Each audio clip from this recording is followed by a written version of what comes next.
Nos últimos anos, os fogares enchéronse de aparellos intelixentes, lavadoras que se conectan ao móvil, neveiras que fan a compra por nós ou aspiradores que mapean a casa mentres traballamos.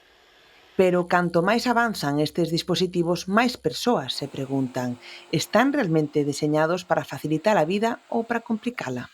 Non se lle pode poñer freno ao futuro, eso é unha realidade. E a realidade é que cada vez máis todos os electrodomésticos veñen ca posibilidade de se conectar. En marcas de gamas máis baixas se está incorporando e eso penso que mellor en un ano ou en dous pues, todos tendrán a posibilidade de poder conectarse. Os fabricantes apostan pola automatización total. A maioría dos novos electrodomésticos vendidos en Europa xa contan con conexión a internet e aplicacións móviles propias. Nadie quería saber nada disso. Non, a lavadora xa encendo eu. Cando chegou a guerra de Ucrania e aumenta o precio da electricidade, e cando todo o mundo empeza a entrar pola tenda, e además iso agora é sempre, o primeiro que che preguntan é, e se pode programar? Lavalouzas, lavadoras, secadoras, nos últimos 20 anos xa prácticamente todo eran programables, e nadie lle facía caso. O diseño sempre foi importante, non? Porque cada vez foi máis. De feito, ves que agora hai acabados diferentes, acabados en canto a colores, cobres, ouros e todo ese tipo de cousas e tal. E logo, por outro lado, tamén compensar ese tema de consumos, non? En os equipos de antes, cando eran equipos que eran moi modernos, moi tal, o que tiñan eran consumos brutales de agua, entonces cada vez eso controlase moitísimo máis. A tecnoloxía máis avanzada non sempre é a máis fácil de usar. Moitas persoas maiores ou simplemente quen non é experto en tecnoloxía atopan barreiras inesperadas. Botóns que desaparecen, interface só en inglés ou aplicacións que deixan de funcionar tras unha actualización.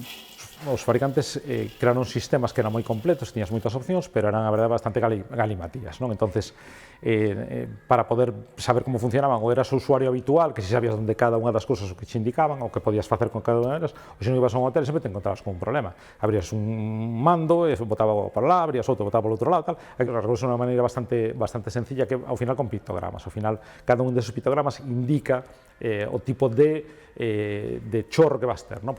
A promesa da comodidade ás veces convértese nun laberinto de menús, pantallas táctiles e notificacións incomprensibles. A xente menos tecnolóxica o que lle asusta é ter que andar baixando unha aplicación e crear unha conta, e unha vez que crear esa conta, pois andar dentro do propio móvil vigilando. A xente maior non quere saber nada deso.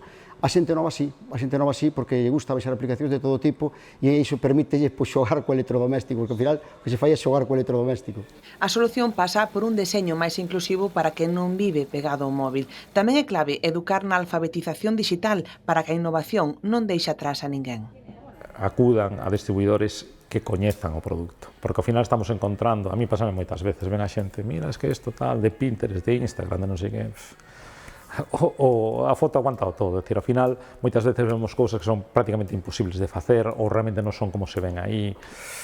Entonces, o bo é sempre ir a un sitio profesional onde sepan do que falan, onde se podan recomendar, te poden orientar, non? Entón, hai cousas que si podes facer, cousas que non, ou cousas que mellor facelas desta maneira. E moitos dos frigoríficos que teñen esta posibilidade están dotados de cámaras dentro, polo cual eu vou a comprar ao supermercado, estou no supermercado, e non se me acorda se teño que traer auga mineral con gas ou se me faltan ovos, pois automáticamente eu me conecto ca miña aplicación e podo ver perfectamente todo o que hai no interior do meu frigorífico. E son só hai algunhas marcas que che permiten, se tes conectado o GPS, saber onde estás, e a propia marca che indica ou che manda unha mensaxe dicindo non te olvides de que estou aquí, por se hai que encher algo.